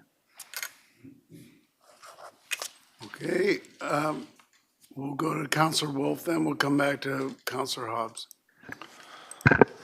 Thank you, Your Worship. I, at the Parks and Rec Cultural Services Committee meeting, we were unanimous there, and now it seems there's some changes. I do agree with the public safety component of things. In that sense, we would probably be lighting up all of the dike trails all the way around Richmond as well, because people use that in the evening. I'm quite familiar at using flashlights, and I've only ever had lights on my bike. I've never had a bike that doesn't have a light, because time change and dark winters just makes sense.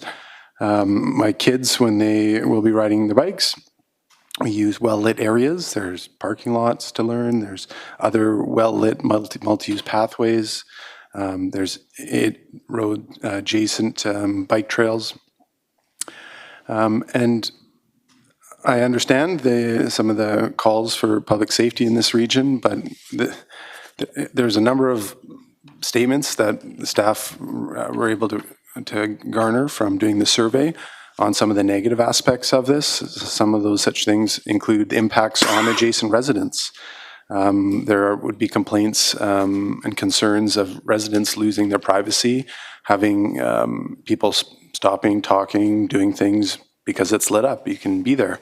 And that's a whole other set of problems that this would open up if we were to light up an area that doesn't have lighting now. I'm concerned with the option 1 and 2 because it treats areas that already have good lighting to have more lighting. I just don't see the need to go beyond what we've already asked staff to do. They haven't come back to us, so I'm very well satisfied with option 3 and the addition report back that we've called for. Thank you. All right, Councillor Hobbs, you have spoken already. Did you want to make a motion of some sort? Yeah, number 3 survey now, right? The current motion is as written, and that's on the floor. Well, if I can, I'd like to make a referral, but I could address a couple of the points. You can make a referral motion, yes. Okay. Well, I'd like to make a referral motion to staff on this issue. And in particular, the referral would be to to examine, analyze specific areas along the railway Greenway that are extremely dark and require some lighting to improve public safety. This would include overhead lighting, perhaps ambient lighting, and it would also include something that Councillor McNulty brought up that I neglected, but bushes and trees and shrubbery around pathways. So it include that. And it can be refined, but that would be it, essentially. I'm just looking at number 2, and I'm just wondering if you don't want to take out the word ambient, whether that would address what you're saying. No, it wouldn't. And I'll just clarify, I did like option 1 at the committee, but the fact is, option 1 and option 2 both talk about continuous lighting. And the reality is, on the bike pathway, when you're beside Gill Street or McCallum Street, in great swaths, there's lighting on both sides of the path, and it's sufficient. So we don't actually need continuous lighting. That's why the referral is my preference. Yeah, but number 2 talks about feasibility cost implications of ambient lighting. Okay, you don't like ambient in dark areas. Yeah. So that's what you're saying, is that you want it, whatever, you either want it continuous or take out the word ambient or something. It's not continuous and it's not ambient. It's to examine different forms of lighting that will work. Okay, so then amend number 2 to say different staff examine feasibility and cost implications of different forms of lighting in dark areas and report back. Does that work? And then we could vote on that separately, and I would split them out to see what people think of option 3 and also number 2. Yeah, I mean, option 3 is not something that I'd even have on there for the status quo. I mean, what we're really asking staff to do is to come back with the feasibility and implications of various lighting in appropriate places along the railway Greenway. That's option 4. Yeah. Well, it's number 2, isn't it? Staff examine feasibility cost implication of different forms of lighting in dark areas Right. along the railway Greenway. And if you separate out number 1, number 2 could We stand will. on its own. Yes, we Right, will okay. separate Yeah, them out. if you So you're making a motion to amend number 2 to say different forms of lighting instead of ambient lighting. Yeah, different forms of lighting where appropriate. Okay, different it forms of lighting where appropriate. Doesn't need to be continuous. Where appropriate in dark areas. Okay, so that's moved, and is it seconded? Moved and seconded on the amendment. Okay. Sorry, just a minute. Once we get the final version on the floor, we will split them out, and you can vote for 3 or not. And if option 3 goes down, then you can put in option 2 or 1 or whatever you want. And then we'll do number 2. Okay? On the amendment, just a minute, hold it a sec. Councillor Day, on the amendment. Well, I support the amendment because it's exactly what it says on option 1, which is a thorough review of site-specific conditions and best practice. You know, I don't know, it seems redundant, but. Okay, that's what it says. Yeah. Councillor McNulty. Just quickly, I'm going to support the amendments and the referral back to staff, but none of these 3 options get totally what Councillor Hobbs and I and others are thinking. Okay, well, we can explain that in due course. All right, on the amendment to make number 2 say cost implications of different forms of lighting where appropriate in dark areas. All those in It's a favor? referral to staff. No. Well, it is a referral, but it's what's written there. All those in favor? Any opposed? So that is carried. All right, so now we have on the floor option 3 and this number 2. to look at the feasibility, et cetera. Okay, so I'm going to split them out. So if you want option 2, or you want option 1, or you just don't like option 3, vote against it. If you like option 3, vote for it. It's that simple. Okay, so on the first one, which is it says option 3. All those in favor? Those opposed? It's defeated with Councillors Au, McNulty, Liu, Hobbs, Heed, and the mayor opposed. Okay. Okay. So Councillor Liu has just moved option 2. Is that seconded? Second. So that option 2 is seconded, moved and seconded. Okay. Councillor Hobbs, are you wanting to speak to this option 2? Yes. Go ahead. Yeah, just a quick question on option 2. Is the word ambient in there, or can we take ambient out? Option 2, it's proceed with implementation of function continuous lighting.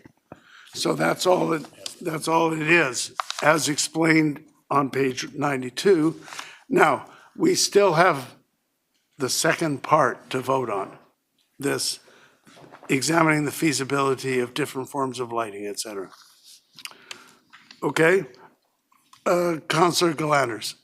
Thank you. I will not support option 2. So we're going to vote on this referral motion to do the dark areas with appropriate lighting. So we don't need to vote on any of these other options. So this is $1.566 million to spend on continuous lighting that we've already identified as a committee unanimously that we absolutely do not need to add more light where it's already adequately lit. It's a waste of taxpayer money. It's not necessary. So please do not vote for option 2 or option 1. We'll just move on to the referral and then we'll get it done as it's needed. Councillor Howe. Your Worship, actually, I have a procedural question. Now, the motion which is just being put on table, is it not contradictory to part 2 of this original motion? Just a minute, sorry, what's contradictory? Because now, the amended motion, part 2, actually talks about further exploration, not making a commitment on any of the A or B or C. Then vote against the second part. So that's what, should we not vote on the second part first? No. And then go to the... Listen, if option number 3 is not contradictory to number 2, option 2 is not contradictory to this. Okay? Councillor Day. I have a question of staff. On page 92, it describes option 1. It does not use the word continuous.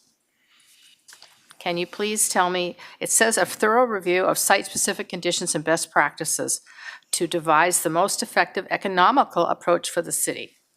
Is it continuous?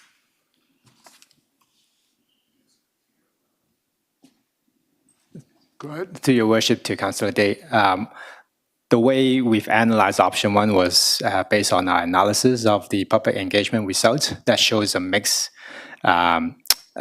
result from the respondents on the basis that most of them, approximately 80%, are supportive of having lighting. At this point, at the point of the report, staff has not studied that whether the lighting would be continuous or not.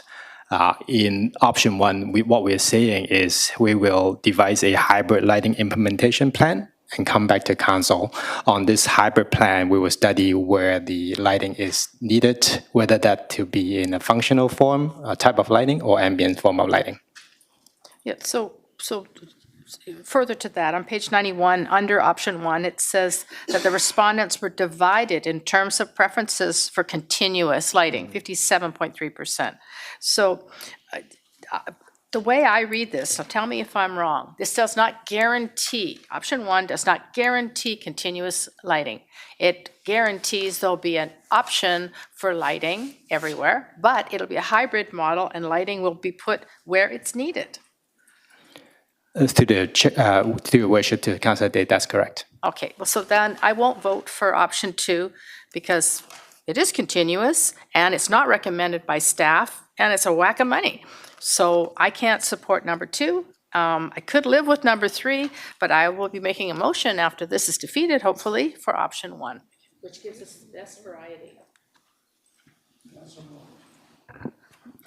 Thank you. I'll just direct attention to the bottom of page 92 where it says option 2 is not recommended, and here's the 4 reasons why.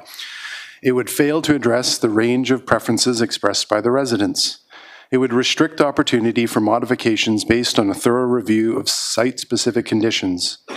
Only 31.7% of respondents chose this. And finally, option 2 may fail to identify potential innovative approaches and cost savings, and that's not where I'm going to be throwing my vote. Councillor Liu. Thank you, Worship. Option 2 makes the most sense. In 10 years, people are going to be wondering why there's a patchwork of lighting along this. It's going to cost way more in the future to fix it and to solve this problem. A lot of those trees that are small now are going to be bigger later. I guarantee you, these guys aren't going to want to cut down any of those trees. Those trees are going to be bigger. The lighting problem is going to be worse. I think if we're concerned about safety, I have a path behind my house. If I'm sitting watching TV, I can see the light from the path. It shines in my eyes. I close the curtain because the safety of the people walking on that path is more important to me than me being able to keep my curtains open while I watch TV. I was also the person that voted for snow removal on this path. It's important to me that people are able to use the Greenway the way it was meant to be, to move north and south on the Greenway. Sure, there's other options, but we built this to be used, and I think that that's the point. You know, we came up with a bunch of extra money on the Bark Park so that we could separate dogs and people and everything else. I think we need to focus on people using this pathway, lighting it up, allowing people to use it for the myriad ways they're going to use it, rolling, biking, walking, what have you. And I think lighting it properly and doing it properly in the first place will make sense. If you don't want all the lights to work in the beginning, unscrew the light bulb and leave it. But eventually you're going to want that light bulb on, turn it on. Councillor Heed. Just need clarification from staff regarding option 1 and option 2. What is the primary difference? When we talk about continuous lighting, we're going to look at the type of lighting under option 2, but option 1, you talk about a hybrid lighting system. Are you talking about one where it's not continuous, you're going to come up, or you're going to have consultants come up with areas where you are going to have it, and whether it's based on the fact that it's darker in that area or there's more foliage in that area, or what are we looking at? To your worship, to Councillor Heat, option 2 is in front of you is looking at a continuous functional light, so that's very self-explanatory. Option 1, in terms of a hybrid lighting implementation, it's quite similar to how you've described it. Staff will look at sections and areas where it's darkest, where it's technically make most sense to have continuous lighting. Other areas where it may be also darkest, but perhaps it does not need continuous lighting or functional lighting, and areas where it's well lit from diffuse light from street lights or residential lights, that it does not need lighting at all. So it's going to be a hybrid implementation plan such as that, and staff, per the report, is going to report to council on this implementation strategy. Okay, and the next question I have relates to the comparison we're using for Steveston multi-use pathway. Like, it passed with I voted against that. You know, certainly, you know, that is my position against that, and there were reasons why. But I want to know the lighting that and the decision that was made around using the lighting on the Steveston multi-use pathway. Through worship to Councillor Heat, I will refer the question to our Transportation Director.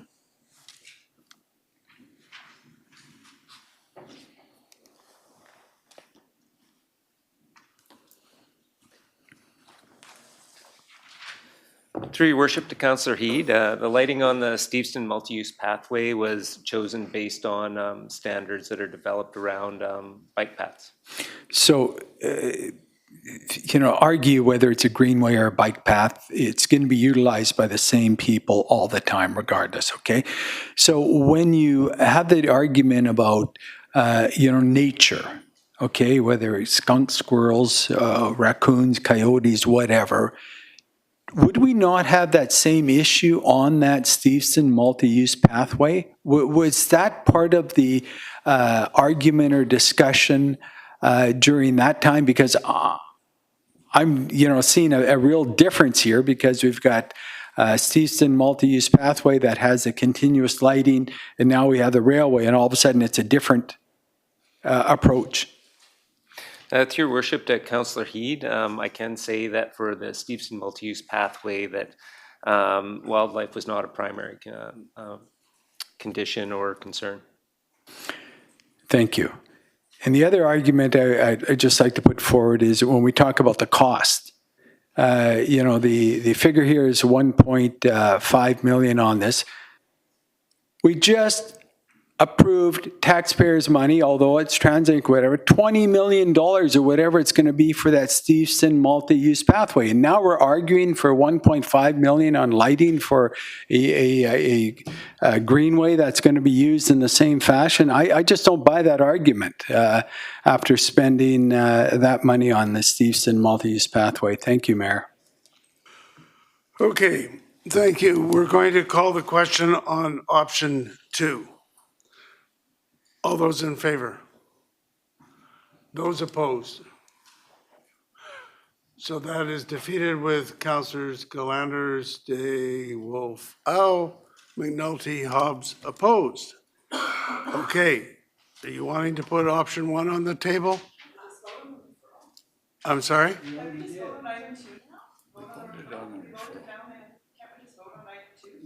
Well, we could, but someone may want option 1. Does anyone looking to put option 1 on the table?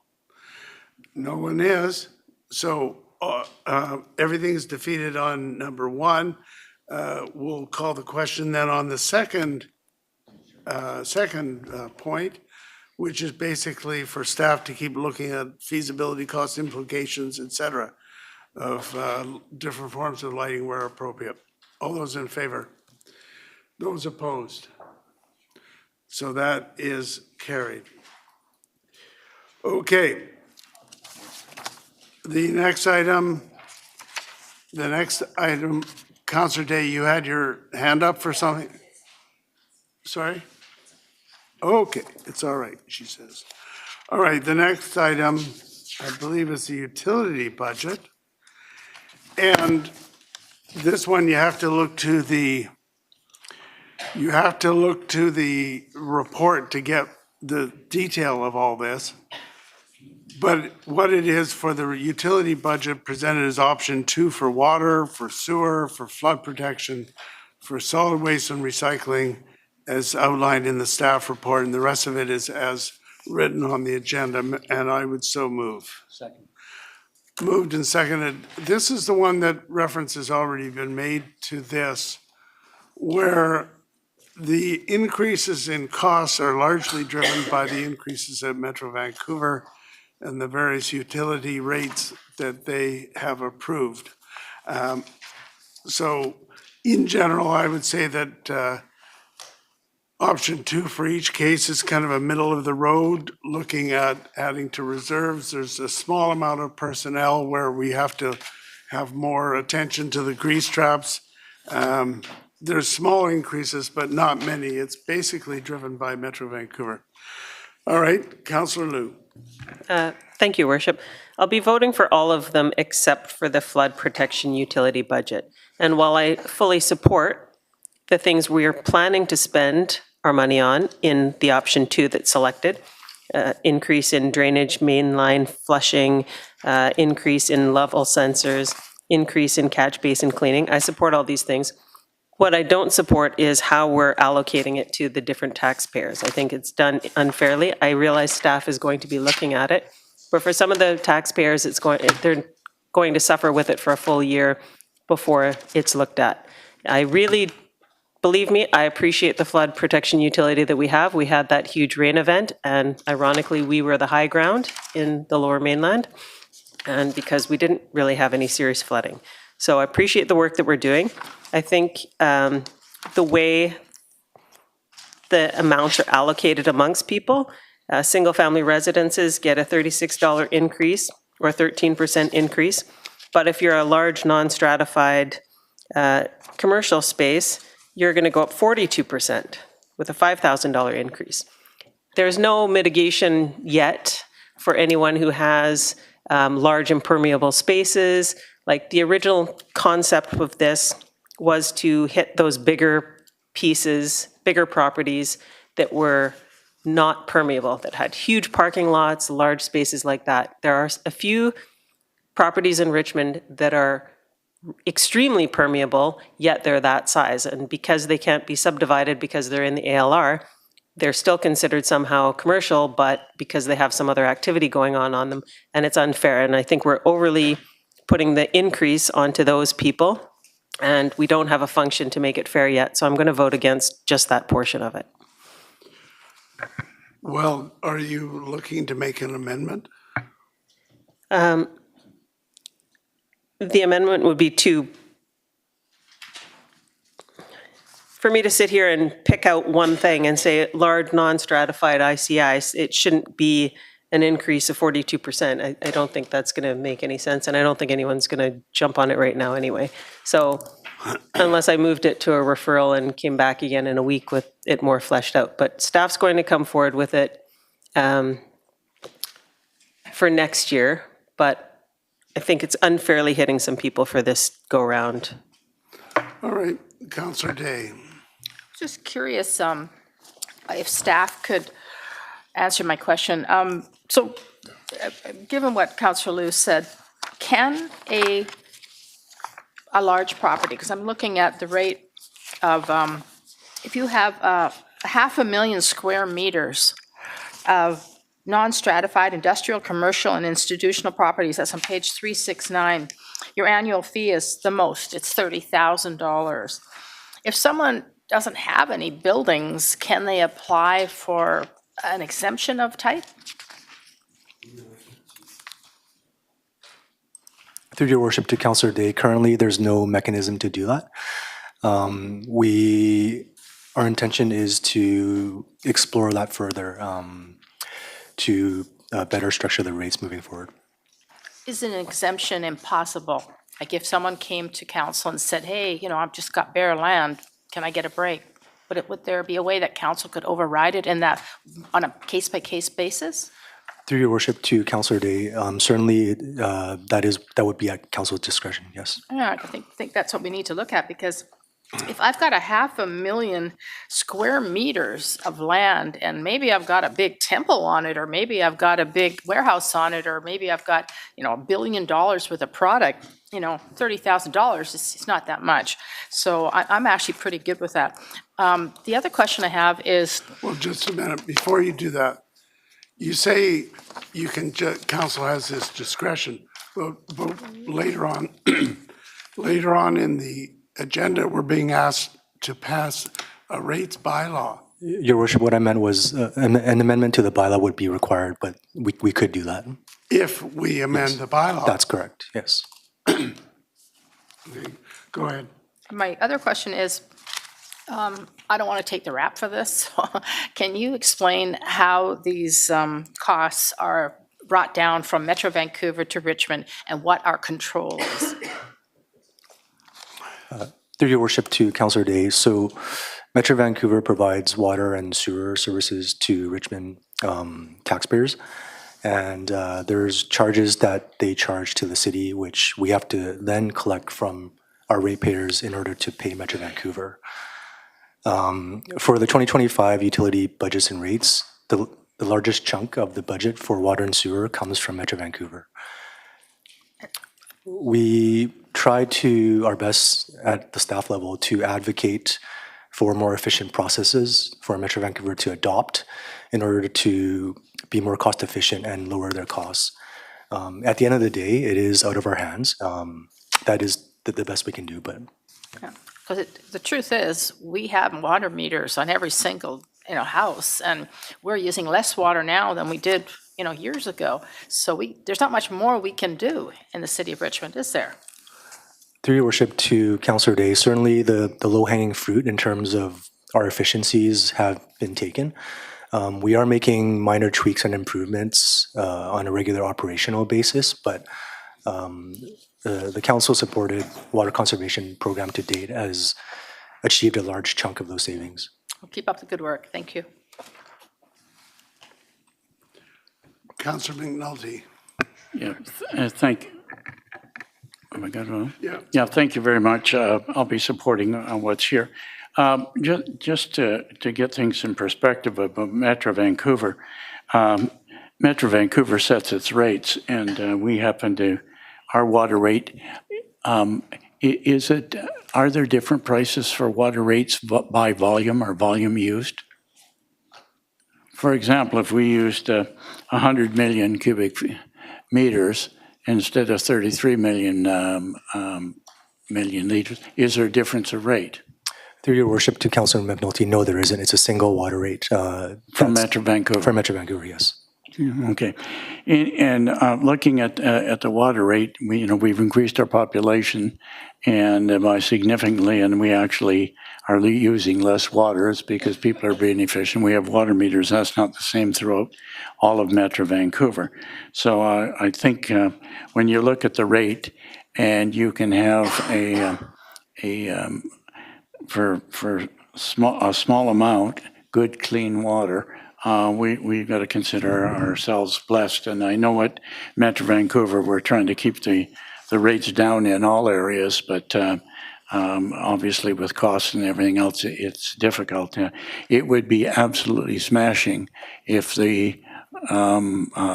Worship, the rest of Metro Vancouver would get to water meters, which I believe only about 50% of Metro Vancouver's on water meters, which is actually quite criminal, to be quite frank with you, when the availability is there to save water. So I think the utility rates are quite good given the difficulties of today.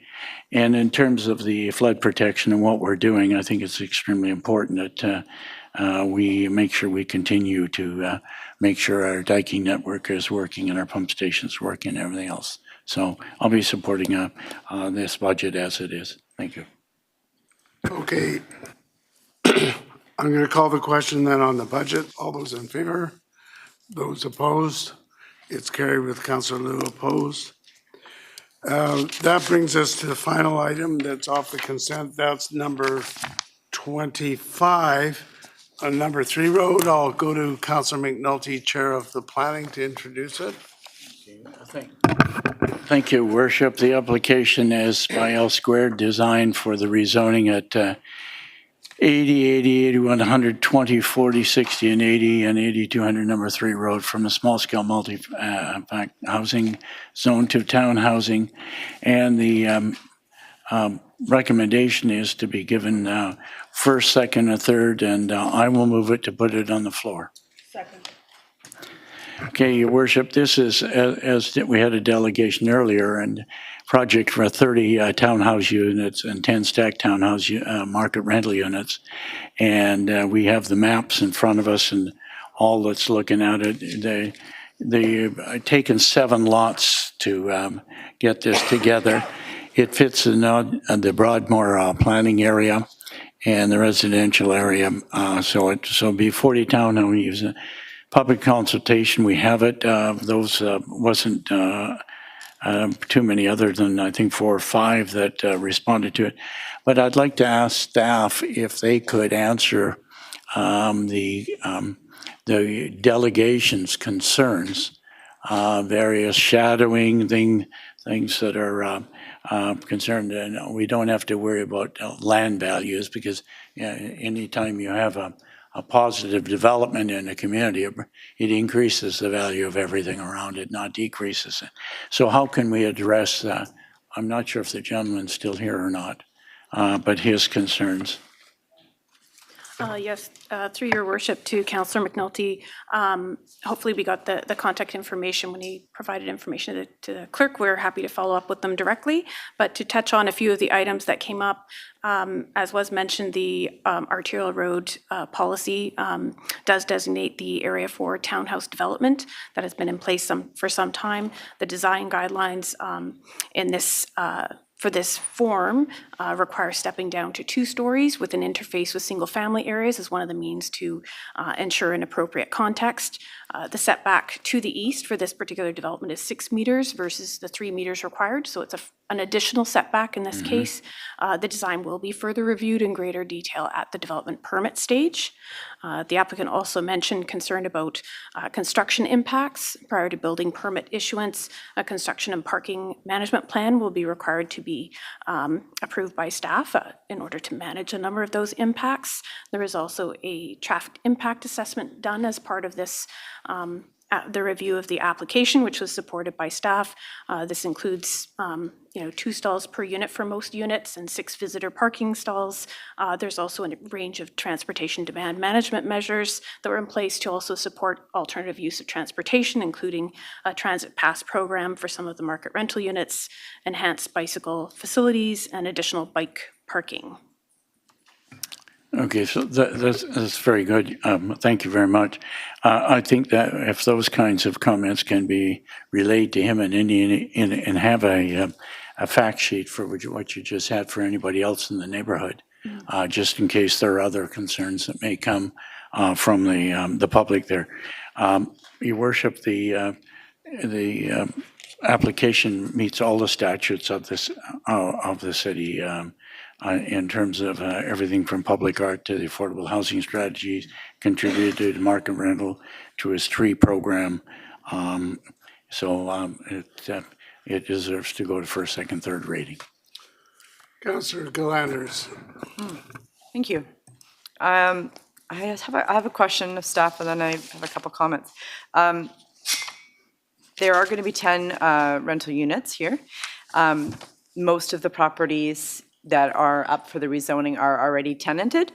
It mentions in the report that the Residential Tenancy Act will be followed with regards to rules, yada, yada. So people will be given their effective notice as per the rules. But I do know that, with our Lemur referral, we were just dealing with all the stuff that's being addressed with that still hasn't come back. It's a greater protection for renters so that they could be offered first right of refusal, be guaranteed places in new developments and stuff. So that hasn't come back yet. So I was wondering if at planning, if it came up that if any of the tenants were going to be offered these 10 market rental units, first right of refusal or anything like that. Did that come up, or did the proponent say anything about that?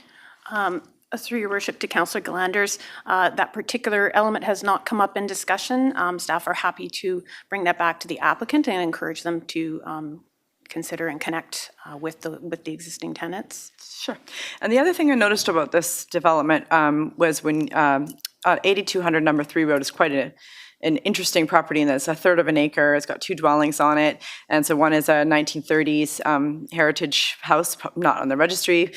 Most of them in Richmond aren't, and I believe it has 4 units of rental in it. And then there's a rancher as of the other property, so that's an accessible unit. We're losing a lot of these one-level houses. So if I would love to see these types of features highlighted in a development, and let's say do some stacked townhouse units that are all accessible. Are there any accessibility one-level units or anything in this development? There are, through your worship to Councillor Galanders, I believe there are a couple of convertible units. Okay. Sorry, I'm just trying to recall which specific ones. Here. We do have the convertible unit layout plan on CNCL 326. I believe we have 2 convertible units. I'll just confirm that. Oops. Okay. But we do have some, yes. Okay, that's great. Yeah, I like that. And I wasn't sure. I looked at the plans and it's really small. It's kind of hard to see all the detail when it's in our binder. I'd like that there's the 10 rental units and that there's some convertible units. I still would, I don't know how significant the architecture of the heritage house is, but I always would hope that a development could either make plans to move that house or incorporate it into the design somehow. That could be really interesting to have it as a facade of part of it, or that they could have done small scale multi-unit housing on that one section to keep that house and to just add on to the units that they already have in there. So I was considering not supporting the proposal, but I would listen to what other councillors have to say. Councillor Day. Yeah, can you just confirm the setback on the back? So you have single-family homes to the east, and then you have two-story townhouses, but of course, they're going to be a little more elevated because they're required to be at the same height as the road. But what is the setback between the existing homes and the two-story townhouses that would be at the rear? Yes, through your worship to Councillor Day, it is a 6-meter setback for the proposed new development from the east property line, which would be adjacent to the single-family homes. All right, would there be a row of hedge trees be put along there? There's actually an SRW for sanitary sewer, which will be replaced, so we're not able to add any planting in there, but the development permit stage will be looking at, what kind of fencing could be put in place and in terms of a little bit of a buffer. Okay, subsequently, I get that the sewer takes priority. Would it be possible to reach out to the homeowners who are on the east side, living in their existing homes, and if they don't already have a hedge, assist them in either helping them get a hedge or instructing them on how to do a hedge? Because, then they can have privacy instantly. Yeah, through your worship to Councillor Day, I suppose the applicant could reach out. We could encourage them to reach out to the adjacent neighbors, whether or not they're interested in pursuing a hedge or not, but they could perhaps have that conversation. Keep the communication. After hearing the speaker, you're going to be reaching out to this speaker that came tonight, yes? Through your worship, yes. Good, thank you. Councillor Wolf. Thank you. Yeah, just to comment on the tree or protection or lack thereof. There are 36 trees, they're saving 2, removing 34. They are making room for only 38. They should be putting in 66. If there are issues around privacy with the neighbors, part of that could be solved by putting in some sizable trees along the back route after services and sewer lines and all that other stuff are done. But to let them get off by just putting money into a pot and have those trees go elsewhere, that's not going to address the concerns, and it's a further abuse of what we're trying to do is protect trees. Thanks. All right, so let's call the question then on this item. All those in favor? Those opposed? It's carried with Councillors Wolf and Galanders opposed. All right, that brings us to the matter from Finance and Corporate Services, the 2025 Utility Rate Amendment Bylaws. And this would follow from the approved utility report that we had in front of us, May I have, so that's moved and seconded. Discussion on that? All those in favor? Those opposed? That is carried.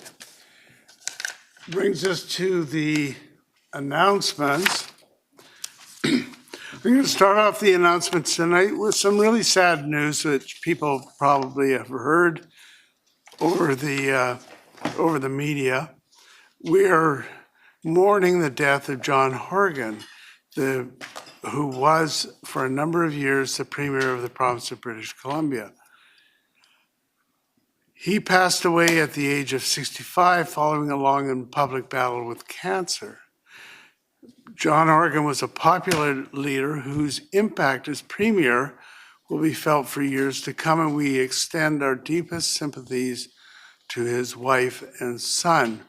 And if I can just comment, because the bridge versus tunnel debate has been so big in the city of Richmond, it was after a number of years of advocacy for the tunnel, it was actually the Premier John Horgan who understood that the region didn't want the big bridge, the biggest in North America.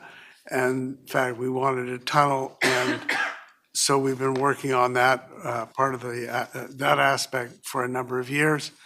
And that's only one aspect of the long career of John Horgan. Also, we have some sad news that Frances Lorenz passed away this weekend. Many people will know Frances Lorenz. She was widely known in the community thanks to her tireless volunteerism and contributions. She's a retired school teacher and a principal at Kingswood Elementary. Frances was a founding member of the Steveston Community Society with her husband Ted, a former Richmond fire chief who passed away in 2014. Frances was instrumental in establishing the Steveston Community Center, was president from 1996 to 1998.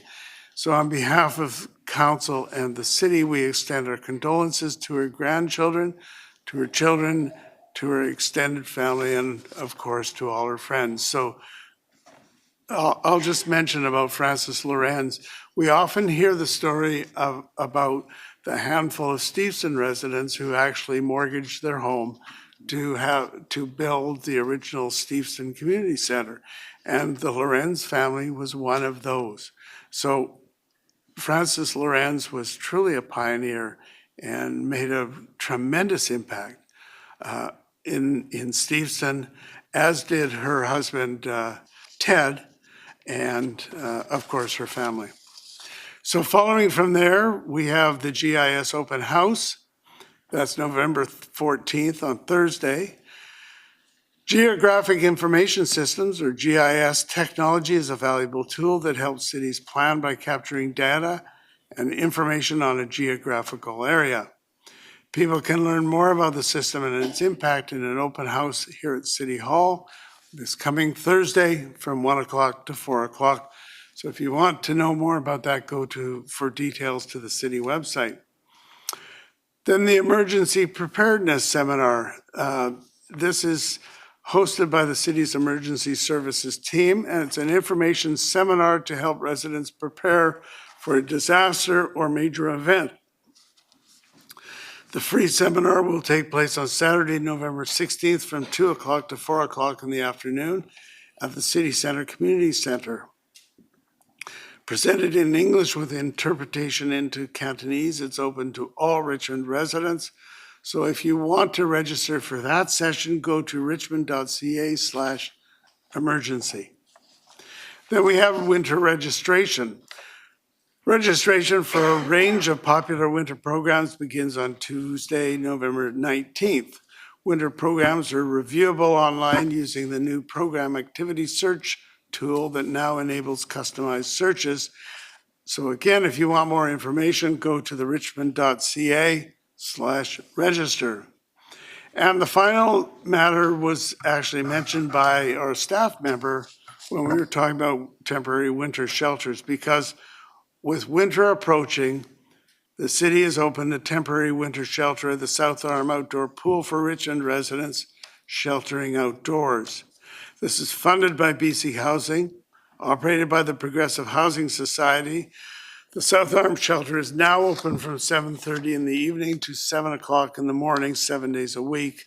It provides up to 20 safe, warm spaces for rest and snacks, as well as referrals to additional services for those in need. The city is also working with BC Housing on another winter shelter that we hope to announce shortly. These are in addition to the 55 beds available at the Richmond House Emergency Shelter on Horseshoe Way. With that, let's go to bylaws for adoption, Madam Clerk. Thank you, Your Worship. There are 4 bylaws for final adoption with no opposition. Moved and seconded. Any discussion? All those in favor? Any opposed? That is carried. Someone wish to move adjournment? Thank you. We are now adjourned.